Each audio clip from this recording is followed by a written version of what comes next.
Welcome, everyone, to Creating a Family. Talk about foster, adoptive, and kinship care. I'm Dawn Davenport. I am both the host of this show as well as the director of the nonprofit creatingafamily.org. Today, we will be talking about teenagers, specifically the emotional life of teenagers. We'll be talking with Dr. Lisa D'Amour. She co-hosts the Ask Lisa podcast. She writes about adolescence for the New York Times. She appears as a regular contributor to CBS News. She works in collaboration with UNICEF and maintains a clinical practice. She was recognized as a thought leader by the American Psychological Association, and she is the author of 3 New York Times bestsellers, Untangled, Guiding Teenage Girls Through the 7 Transitions into Adulthood, Under Pressure, Confronting the Epidemic of Stress and Anxiety in Girls, and her new book that we'll be discussing today, which is The Emotional Lives of Teenagers, Raising Connected, Capable, and Compassionate Adolescents. Welcome, Dr. D'Amour. I look forward to talking with you. Thank you so much for having me. I was going to say that you buried the lead, but in fact, you didn't bury the lead because it was in the introduction. I loved the section in the introduction talking about a fear of being unhappy. I thought that was profound. I really thought about it a lot afterwards, that we have now reached that point where it makes such sense. So can you talk a little bit about that? You suggested several reasons, but it would probably be good if you start with your premise of where we're at as far as our distaste for discomfort. Sure. So you're referring to the introduction to my most recent book, The Emotional Lives of Teenagers. And in that book, in the introduction, I lay out, kind of where we are as a culture in terms of what we struggle with and why teenagers may be struggling so. And there are many reasons. But one that I put on the table is that we have become increasingly uncomfortable with emotional discomfort as a culture. And it's entirely impossible for me to say exactly why this is true. But one idea that I bring across in the introduction is that the wellness industry, which has many good qualities, I think also can sometimes leave people with the impression that it is possible to get to a place of feeling good or calm or relaxed and to stay there. And that, of course, is not a possibility. And I think one of the perhaps unintended consequences of the marketing of that potential outcome is that I think people can feel anxious about distress. And I think there's a lot that's actually contributed to that in terms of the discourse around us so often equating being in distress with being psychologically unhealthy, when in fact, the way psychologists have always seen it is that psychological distress is just natural to being a human being, and it is not on its own grounds for concern about overall health or mental health. We can't always be happy. That's at the we would like that, but that's not the sustainable state of humans. And yet, studies do seem to suggest, or at least the studies being published in the popular press, the current media, suggests that teens are unhappier now than in the past. First, do you think that is true? And if so, why? So we do have data showing that in terms of how psychologists measure mood, so we're going to look at questions of rising rates of depression and anxiety, that these have very distinctly been on the rise, certainly from about 2009, 2010. And then, of course, the pandemic came along and did not help at all with how teens were feeling. And the why question is a huge one, and there's a lot of different potential causes. Some people point to the widespread use of digital technology, teenagers having access to phones, and with phones, social media. That may be an explanation. Other people point to data we have showing that compared to older people, any age group older than adolescents, teenagers are more anxious and concerned about things like climate change and gun violence and political polarization. Mm-hmm. We also have data showing that the demands on teenagers have gone up a huge amount, that it's not just, for affluent kids, but across the board, there's a lot of pressure for achievement for kids. Let me interrupt, the pressure is for achievement, good grades, extracurriculars. Do you mean that type of pressure? Yes. Okay. The demands on kids have grown quite a bit. And one thing that I think we don't talk about nearly enough is that teenagers sleep far less than they used to. Mm-hmm. And we know that that's very tightly aligned with mental health concerns. And so for me, one way to walk up to these questions is to ask how much a teenager is sleeping. And teenagers need about 9 hours of sleep a night. And any teenager who's getting less than that, I think then the next question should be like, why, right? Is it that they have their phone in their room and they're up all night? Is it they're studying for hours on end? Is it that they have, 2 jobs and are trying to help support their family and that gets in the way of sleep? So I think there's no simple answer, but I think there are ways to try to assess this question as it pertains to any given teenager. Mm-hmm. Yeah, that's an interesting point. Do you think that nutrition, we know that sleep is decreasing, is access to healthy foods something that is also a factor or not?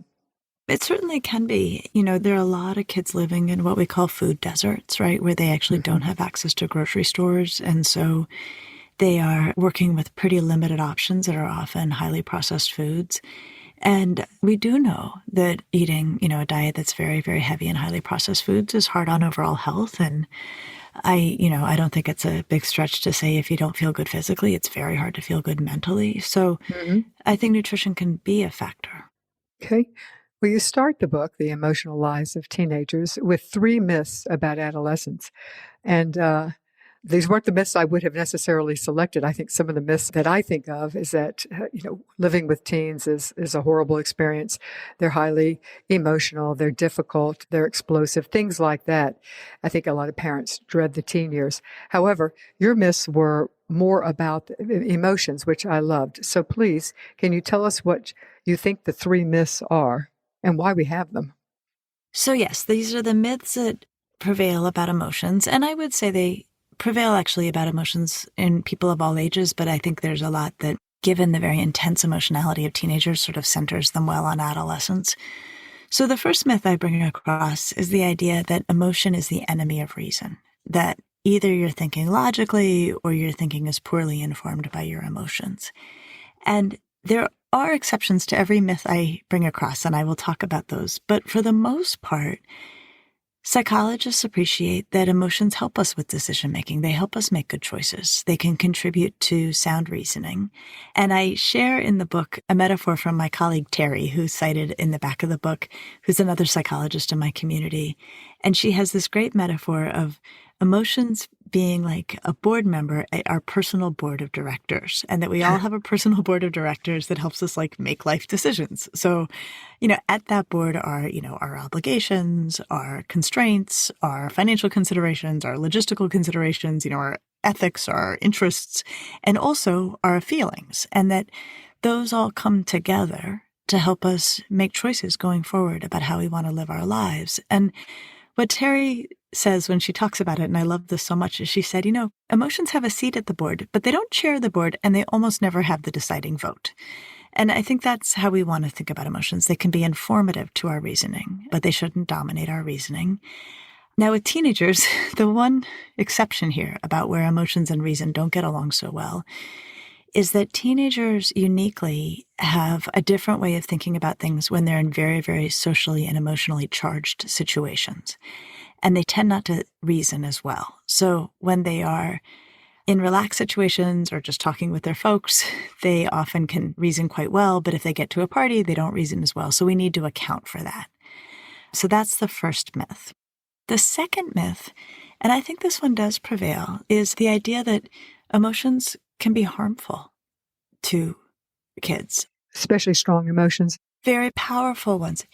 And I understand why people can worry about this, because emotions are so potent in teenagers that it can look scary at times. Mm-hmm. Especially to the parents. Yeah. And what we know is that most of the time, emotions, even negative and unwanted ones, are growth-giving. That it's going through difficult circumstances that causes young people to mature, to understand their depth, to understand the depth of other people well, and that we don't want to actually prevent emotional distress because it's how kids learn and navigate the world and don't make the same mistake twice. I mean, there's huge value in it. The only time we worry, I always want to note the exceptions to my, the myths, is we avoid trauma. Trauma is a situation that overwhelms an individual, that is so powerful, so awful that it really kind of outmatches their coping. Trauma can be harmful. It's an emotional experience that can be harmful, that it can rewire the nervous system. And a lot of the kids in our demographic, adoptive, foster, and kin, have certainly experienced that. Yeah. And so that's a real example of where emotion, like an extraordinarily intense and horrible emotional experience, can Mhm. lead to lasting harm. But most of the time, emotions are growth-giving, orienting, and educational, and should not be avoided even if they're negative. And then the last myth is that, with their amped up emotions, teenagers are psychologically fragile. And I think it's very easy to equate emotionality with psychological fragility. Well, and all that we're hearing now about the increase, I know a lot of parents are feeling like that their teens are fragile because we are hearing so much about increased rates of suicide, increased rates of depression. And it leads us to the belief that our kids are fragile. I know, right? And it's terrifying, right? And Hmm.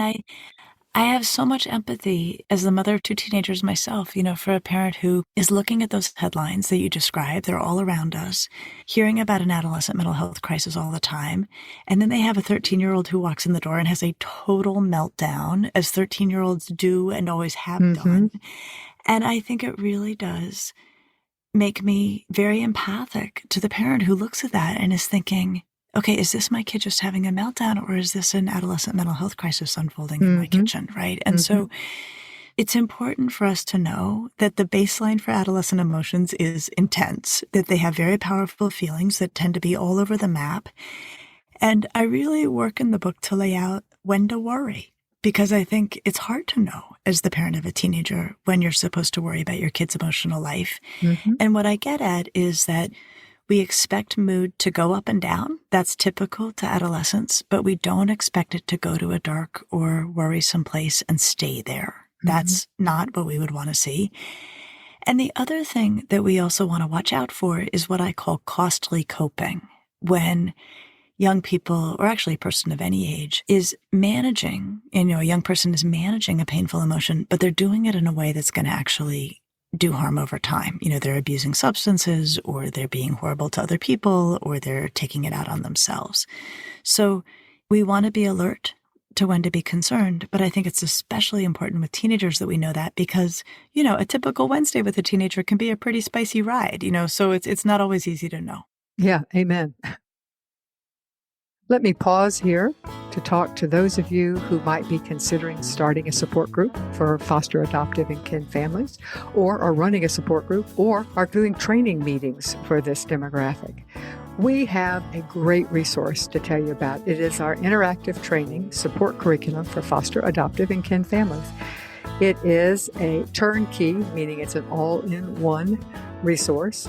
Each curriculum, and we have 25 of them, each curriculum comes with a video, a facilitator guide, a handout, and an additional resource sheet. And if you need certificates of attendance, we provide those as well. We cover topics that are directly relevant to either train your families or to provide ample opportunity for discussion. It is a participatory training. It is not one that's done alone. I encourage you to check it out by going to the website, which is parentsupportgroups.org, or you can find it on our website, creatingafamily.org. Hover over training and click on support group curriculum. And as long as we're talking, let me tell you that we would really appreciate it if you would let your friends and family know about this podcast. People find out about podcasts from their friends, and we would love for them to find out about this podcast from you. Thanks. Okay, I want to talk about an issue that is you raise in the book, and I was so glad to see that you raised it, that is of particular interest to many in our audience, and that is the adultification of Black teens. And adultification, as it sounds, means that Black teens are perceived as older than they are. I'd like for you to read just a paragraph and a half from that section of the book, starting on page 49. Sure. Compared to their white counterparts of the same age, Black girls are generally viewed as being less in need of protection, nurturing, comfort, or support, and Black boys are generally viewed as being less endowed with childlike innocence and more deserving of blame. With adultification comes a racist amplification of gendered stereotypes. numerous studies show that, compared to white peers, Black girls are widely perceived as more sexual, and Black boys are widely perceived as more dangerous. And that simply breaks my heart. And it is so true. Why do you think it is true? And then, of course, since you're talking to parents, what can we do about it?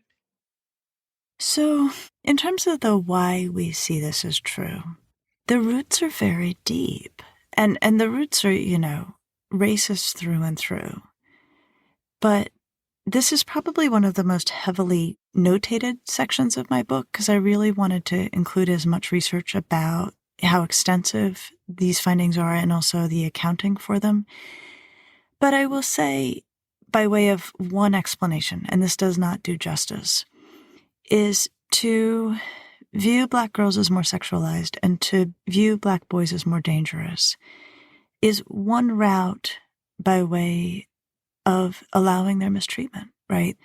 There's an extensive literature on the horrendous treatment of Black women, under slave conditions and beyond, that has been justified and rationalized by treating them in this objectified, dehumanizing, and overly sexualized way. And then the same thing, is true, in parallel for Black boys, that you can justify violence against them if you cultivate the belief that they are dangerous. Mm-hmm. And so it's deeply, deeply sewn into racism to cast Black people, and then in this situation, Black youth, as somehow bad, and then use that to justify their mistreatment. It's a way of blaming the victim, isn't it? Absolutely. Yeah, Absolutely. Yeah, we're blaming oftentimes the victim.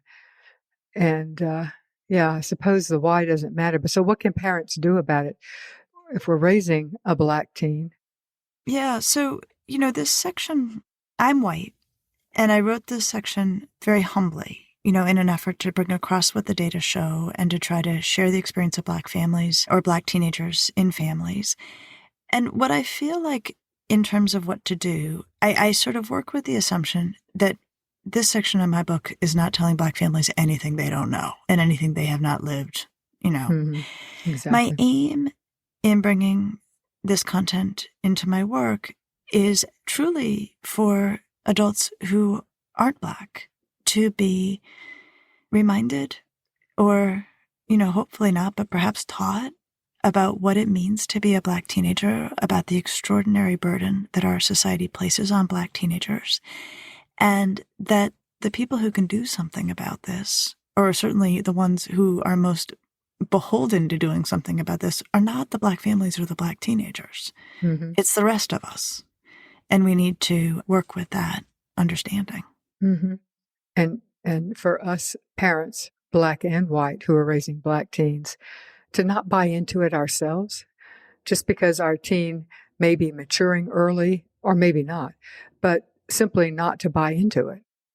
Not to buy into it. And I think, you said a heartbreaking, I think, about this Mm-hmm. part of my book. And I think it's important for me, what felt important in terms of really trying to ground myself in it as much as I can as a person who has not lived it, is I think it's easy to sort of dismiss the idea that oh yeah, no, we don't want to see Black girls as more sexual and we don't want to see Black boys as more violent. That can be, I think, quite an intellectual exercise.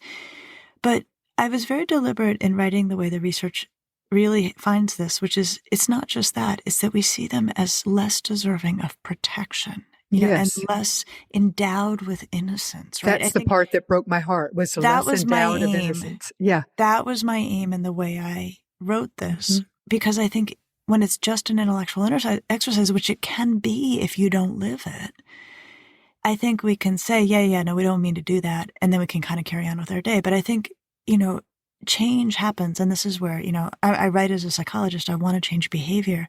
Change happens when we break people's hearts with what this means for those kids. Mm-hmm.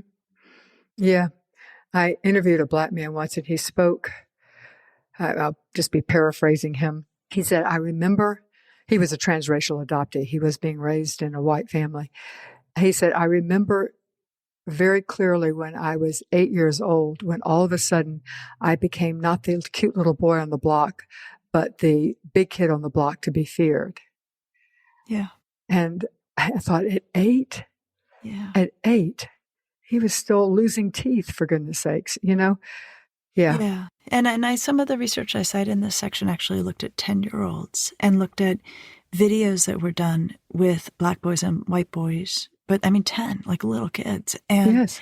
the boys were instructed to engage in the exact same behavior, so there'd be a video of a white boy like running through a classroom and accidentally stepping on a kid's papers, and then a video of a Black boy doing the exact same thing, or walking away with a kid's game or something. Right. And then research subjects who were overwhelmingly white were asked to make attributions about the behavior. And overwhelmingly, they described the white boy's behavior as accidental, and the Black boy's behavior as deliberate and hostile. And they're little kids. Right. Exactly. And they were behaving in identical ways, or as close as they could be in the study. Yeah, no, they tried to match them straight on. Yep. Right. Exactly.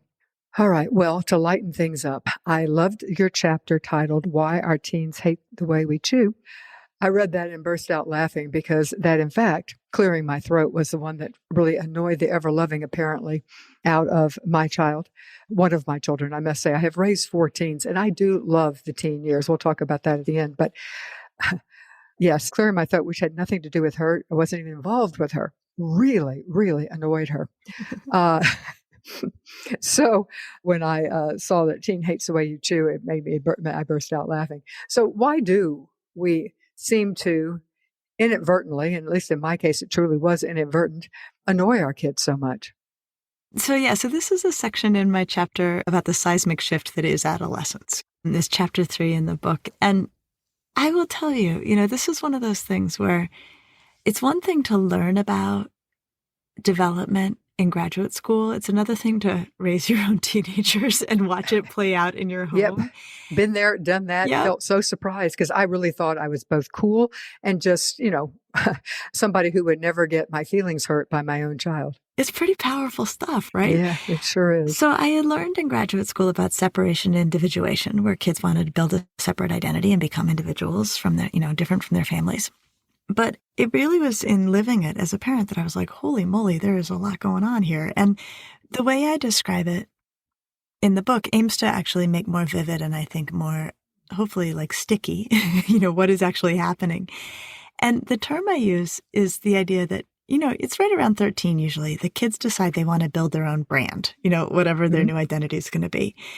And so as they're working on their brand, if we do anything that is like the brand that they see themselves developing, right? So if there's, if maybe like, we like Beyonce and then our kid suddenly likes Beyonce, it's very annoying to them that we have this in common because they're trying to have sort of this brand, that's their own, that they're building. They're looking for uniqueness at this point, not a copy, right? Exactly. Also, though, if we do things that do not fit with their emerging brand, it is also annoying because we're still so intertwined. So, you think about the negotiations some parents will have on the what they're going to wear to 8th grade orientation, right? That teenagers can be made very uncomfortable by parents' outfit choices for 8th grade orientation because it will, reflect on their brand. And so, the sum total of this is anything we do that is like the emerging brand the teenager feels themselves to have is annoying. And anything we do that is unlike the emerging brand that the teenager sees themselves having is annoying. So if you add it all up, everything we do is annoying. Talk about rock, hard place right there. Yes, yeah, I'm you there. can't win. Yes. No, you cannot win. And so I think the way you win is you realize this is not personal. It may feel personal, it's not. This is about a young person trying to figure out what they're about and who they are. And we are annoyingly present in that process. And the really nice thing is that usually by 9th or 10th grade, kids actually do have a sense of feeling separate and distinct from us. And often that's because high school allows them to, deepen interests or develop skills. And so this tends to soften as soon as kids feel like they've got their thing and that thing is different enough and also developed enough that the parent can't step on the brand. But until it does, I think it's often helpful to not take it personally. And then the advice I gave in the book, which I gave to a family I was caring for is, you can say to a kid who's in this, look, you have 3 choices for how you can interact with me. Like, you can be friendly. That's my favorite. You can be merely polite, or you can tell me you need some space, but you can't be a jerk to me. Yeah, you're not suggesting that we just put up with poor behavior. No. No. Yeah, I definitely can see that and can see how it would be. I think back to my own teenage years, and I do not think that my parents, and especially my mother, was in any way put out. I don't think she cared whether I found her annoying. And I wonder if now it is different because we are so invested, or so many parents are invested with, the intense type of parenting where they have in some ways been more friends with their kid than parents, or are so involved with their kids' lives, far more than I think parents in my generation were involved in their kids' life. Does that make it harder for parents to accept that all of a sudden the child doesn't want to be totally associated with us, doesn't want to do things with us?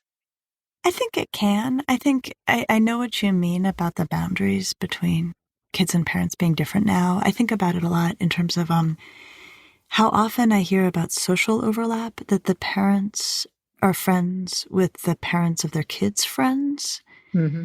And, certainly when I was growing up, like, my mom was not friends with my friends' parents, right? Like, I mean, she kind of knew who they were if she ran into them in the grocery store, but like, their social life was separate from mine. And I hear about a lot more overlap, and with it, a lot of complexity, that comes with those overlapping circles.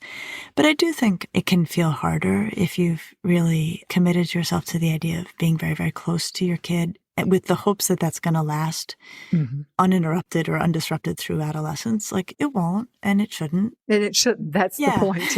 Yeah.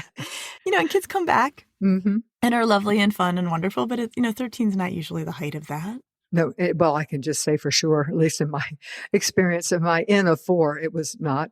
Although I did find that it could just be my children, but 13 was certainly that for girls. But for boys, I found it didn't hit until 14 or 15. I think that's right. I think it's very driven by the onset of puberty. And I think it's a little later for boys.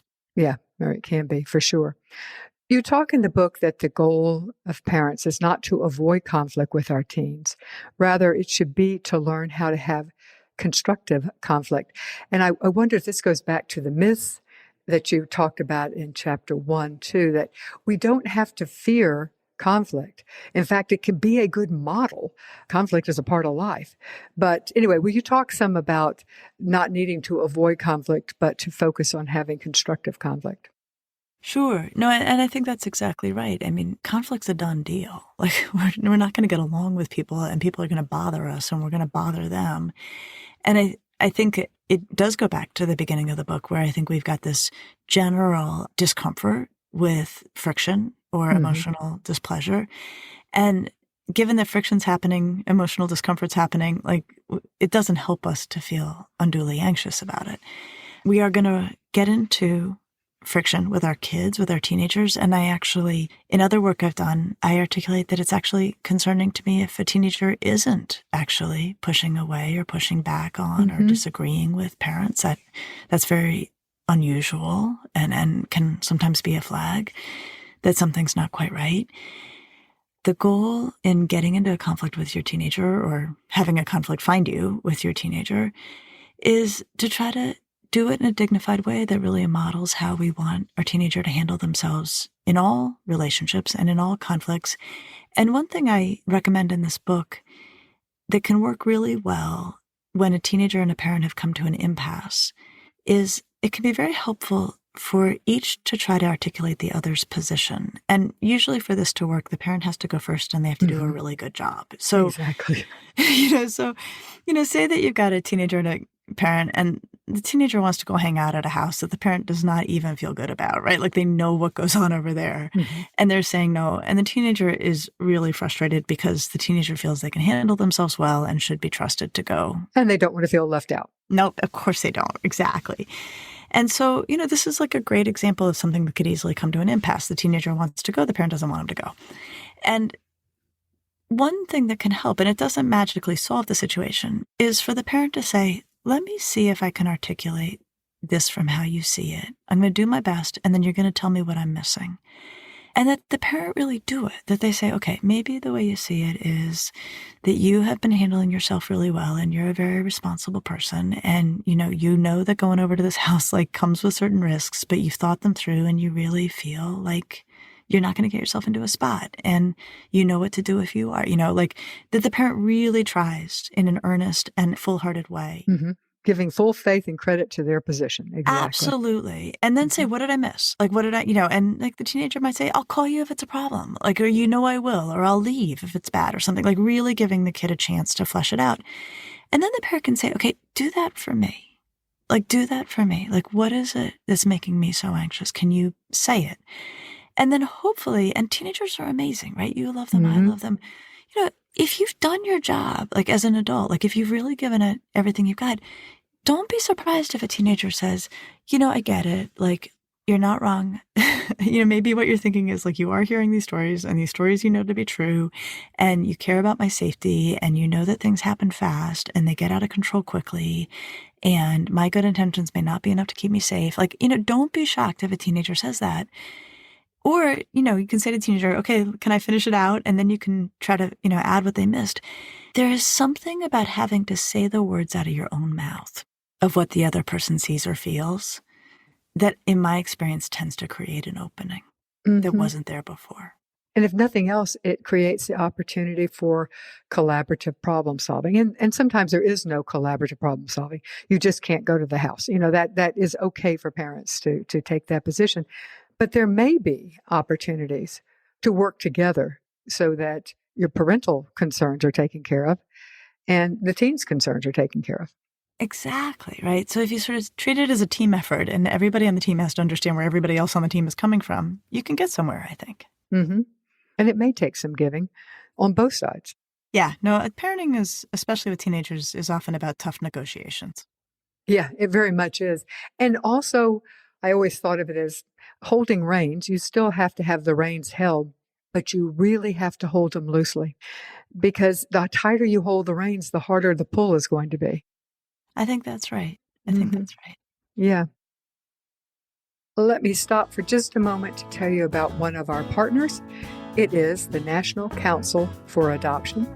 For the latest in adoption research, visit adoptioncouncil.org/research, where you'll find reports on recent nationwide surveys of adoptive parents, birth parents, and adoptees, as well as the latest statistics and data about adoptions in the U.S. It is truly the place I go when I am looking for that data, so check it out at adoptioncouncil.org/research. Okay, I want to change directions a bit and talk about what is probably the number one concern of parents of teens right now, and it has to do with the internet, the online world, social media, all of it. Partly because it didn't exist for when most of us were teens ourselves. It could be because some parents have not kept up, others even when they have kept up. It just makes them more afraid. So let's talk about, you say in the book that spending time online can be both good and bad for teens. I think most parents would say, how in the world could it be good? So let's talk about it. Let's start with the bad, since that's where we're playing to the audience and the media, since we usually talk about it bad. Then I want you to talk about how online time can also be good. So let's start with the bad. So, we're still trying to get a handle on this from the research perspective. And the reality is it's hard for us to study because we can get a lot of correlational results, but we don't always know what's driving what. So we'll get a finding that heavy social media use is associated with increased depression or anxiety, but we don't know if it's that the heavy social media use caused the depression and anxiety or if a kid who becomes very depressed and anxious starts to use social media more, right? So we have to be really responsible in our, analysis of the data. But I think there are things we can start to say. So first of all, digital technology, and often it's social media, shouldn't get in the way of other things that are essential for healthy development. And if it does, it's going to be a problem. So kids need to be sleeping. They need to be having in-person interactions. They need to be physically active. They need to study with focus. They need to make contributions to their community or their families, right? So to the degree the technology is getting in the way of that or displacing that, it's a problem. So there's that.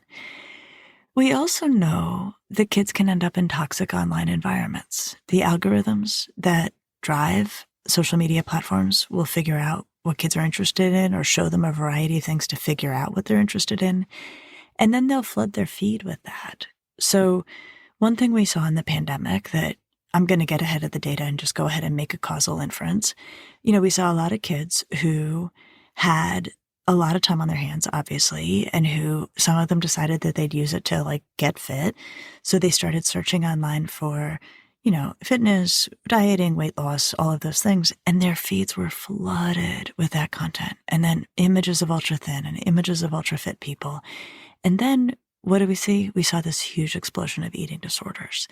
So that to me is very worrisome. And I'm willing to just say I think there was a causal connection there, even though it's hard to prove. I feel like clinically I'd never seen anything like it. And so that was very worrisome. So that is a problem. I think that's how I size up the worries. People talk about worries about online conflict with peers, online cyberbullying. That is real. But what we know is that what happens in a digital space tends to extend what's happening in real life, for better and for worse. So kids who have solid friendships, get along well, handle conflict effectively, tend to actually have that all be enhanced online, that they just extend and enjoy their peer relationships through digital means. Whereas kids who are either struggling to make or maintain friends or who are finding themselves in a lot of conflict or are on the receiving end of in real life bullying, that also tends to carry over to an online environment and just amplifies and exacerbates something that's already bad. So those are the things we can say with some confidence. But then we also have a lot of data showing that kids tell us that often being connected online is essential for their social enjoyment or their peer relationships. Those feel like valuable and powerful connections that they make or maintain. For kids in marginalized communities, for kids who are gender or sexual minorities, finding online communities can be literally life-saving for them. Yeah, the square pegs of the world can, and not that sexual orientation is a square peg, but there are other, just kids who don't find their niche in their environment. They don't find their clique. They don't find their people. Being online is a great way. And some of those communities can be uplifting and enriching. Absolutely. And, and I think also, Dawn, about what if the pandemic had happened when we were teenagers and we had no way to be in touch with our peers, that we were isolated in our homes and fighting for the one landline, to try to talk to people, right? That would have been horrible, right? So as bad as social media can be, I'm so grateful that teenagers had a way to stay connected to one another when they couldn't see anybody, right? I mean, that's a big deal. We also know a lot of it comes down to how kids are using digital technology. So kids who are engaged in discourse, commenting, liking, interacting with their peers tend to have a better, more positive experience compared to kids who are just scrolling and scrolling and looking. That tends not to be as healthy.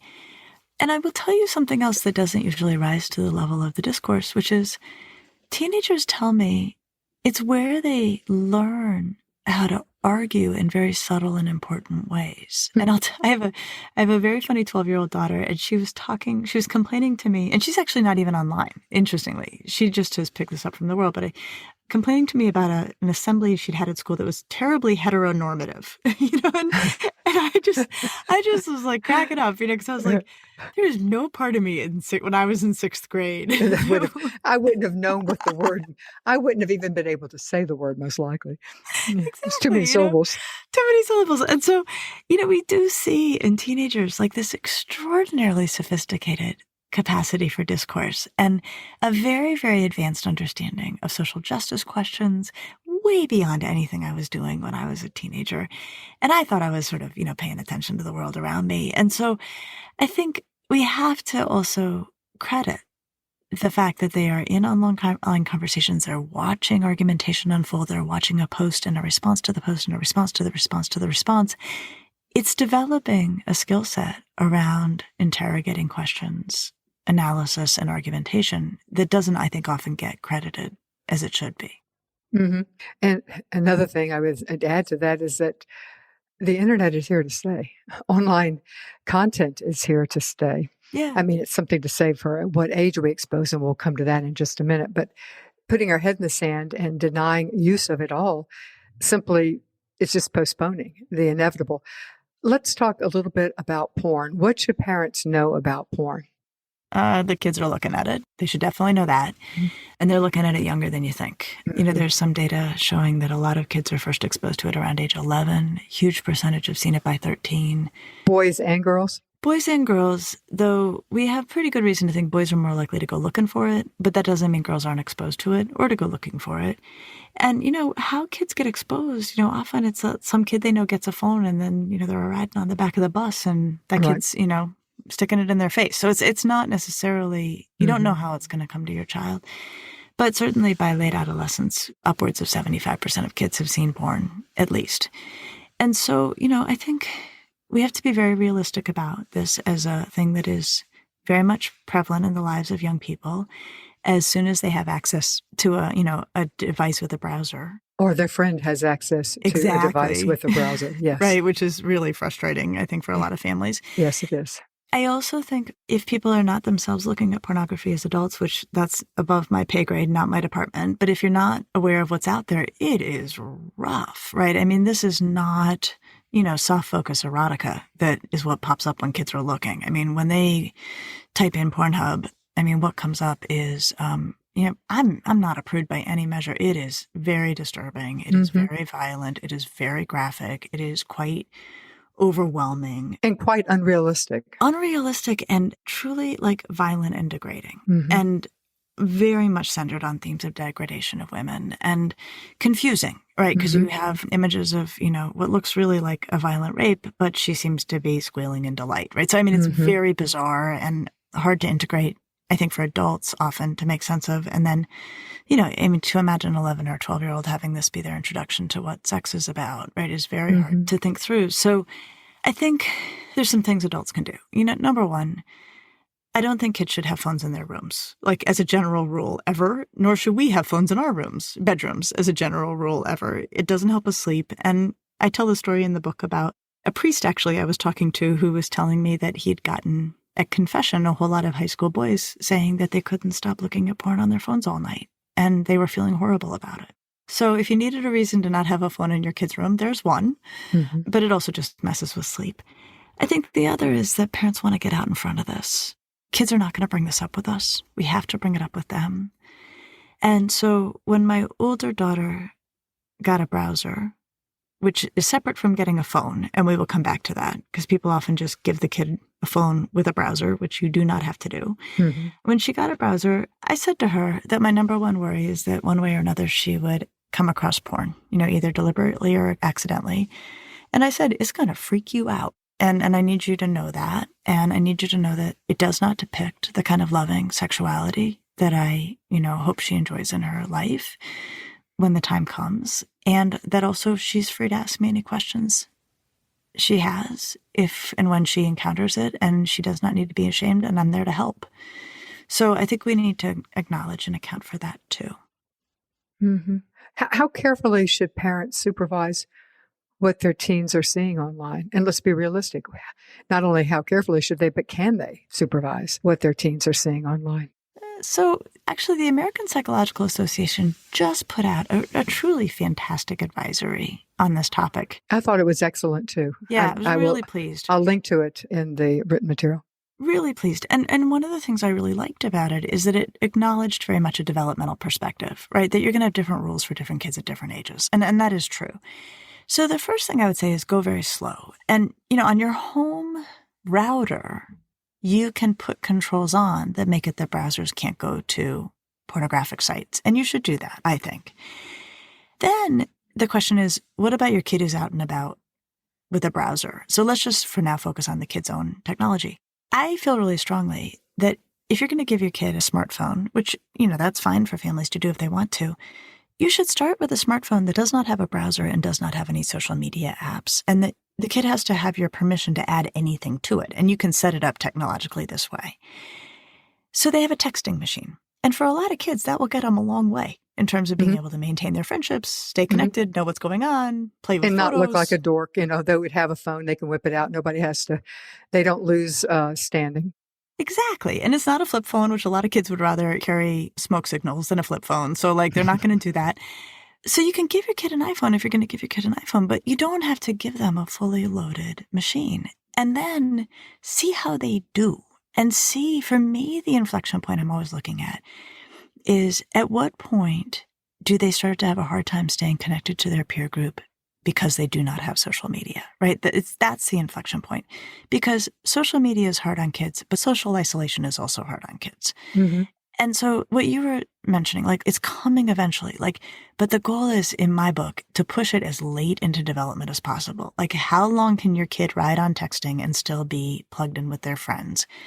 And ride that train as long as you can. And also, if your kid ends up in the meanest text thread ever, like don't give them social media, right? Like Mm-hmm. you can watch and go slowly. And you mentioned reins, right? So let out the reins slowly. Start with texting, see how that goes. If your kid then comes to you one day and says, I cannot know what's happening on the weekends unless I have Snap. People are inviting people to things I want to go to, and it's with kids you know and like, without Snap, then maybe you think about it, right? And then Mm-hmm. you figure it out, but you're moving very slowly into that space and seeing how it goes. And if it doesn't go well, you can walk it back. But again, if then the phone is not in their room, if the phone has some pretty clear parameters about where it does and doesn't go, you've got some guardrails in place. Mm-hmm. And I think that's really critical. And there's a huge difference between a 17, 18, 19-year-old being on social media and a 12, 13, 14-year-old being on Mm-hmm. social media. I think about that a lot. Mm-hmm. Yeah, I would agree with everything you're saying. And I do think that one of the problems, and this is not for you to solve, is that parents feel intimidated with how to do all of that, all that you have mentioned. But there are websites available. We have interviewed experts who give some sites that you can access that will help you figure out how to set this up, how you can put restraints and limits on your router and things like that, that really there are people out there to help. So don't let the technology itself or figuring that you don't know how to do it stop you, I guess would be the way to say it. Absolutely. And even when, if you go to a store to get your kid an iPhone, they can help you there. Good point. And attach it to your account and show you how to have controls on your account that Mm-hmm. make it so that your kid can't add a browser without you allowing it. Make an appointment with the Genius Bar if you're buying an Apple. Yeah. Go to wherever you're buying your Android and have an appointment so that you can feel very comfortable taking up a lot of their time. Exactly. The last thing I wanted to touch on was something that I absolutely loved, the section of your book when you talk about the importance of small pleasures. I love that. So I want you to talk about it. It's a great way to end. Sure. So, we started talking about the intensity of adolescent emotion, and that is true. And usually in my clinical life, what we're focusing on is the negative emotions and how intense they can be for teenagers. But it's also true that the positive emotions are actually more intense for teenagers too. And we want to remember that because it doesn't sometimes take much to help a teenager feel better. And the things that will help them feel better may not actually seem like much to us, but will be effective. So, I think about if a teenager's had a horrible, horrible day, right? Maybe gotten very disappointing news about getting cut from a team or something. I don't think it's a bad idea for parents to start with something like, oh man, do you want takeout from your favorite place? Something like that. Because for a lot of teenagers, they'll be like, yes, thank you. And it will actually give them quite a bit of relief and pleasure, far more than it would do for an adult. And so I think that one of the really lovely things we can do as people who are raising teenagers is to be attentive to what soothes and comforts them or delights them, and be prepared to offer those when they may need them. I tell the story in the book about a really smart mom who was picking her kid up from basketball knowing that there was a very high likelihood that he had been cut from the team. And she put the dog in the car. Yeah, I read that. I thought, smart mom. So smart, right? And I think that really what it gets at is trying to see things from teenagers' perspective and honoring their way of being in the world. And what they like and what works for them may be different from what we like and what works for us. But I think we're at our best as the adults who surround teenagers when we're trying to tune in to how things work well for them. Mm-hmm. And as an adjunct to that, I would say, find a way that you can still enjoy your child. We paint teenagers in such a negative light, our society does. But it is such an interesting and enjoyable time in human development. It's not always pleasurable, but very often it's interesting. And I think we stop seeking ways to make sure that we can be having fun with our kids when they reach that age. And I think that's a mistake. Having a family game night or family movie night or whatever, or, baking cookies, for whatever occasion, doing it together, looking for opportunities that your teen likes. And that is, I think that parents have to be the ones who give in and say, okay, what is it? My kid, learning how to play the games that they like to play, be they video or board, but to enjoy them. Yeah, I agree. Well, thank you so much, Dr. Lisa D'Amour, for being on today to talk about your book, The Emotional Lives of Teenagers, Raising Connected, Capable, and Compassionate Adolescents. I loved it, and I recommend it. Thank you so much, and thank you for having me. I really enjoyed that conversation, and I hope you did too with Dr. D'Amour. I've raised 4 teens, and I've lived to tell the tale. So what can I say? I want to take this opportunity to tell you about 12 free courses we have. Thank you, Jockey Being Family Foundation, for providing the support for these courses. They are directly on topics that address questions that you have on raising your kid. You can find them at bit.ly/JBF support. That's bit.ly/JBF support. Check it out.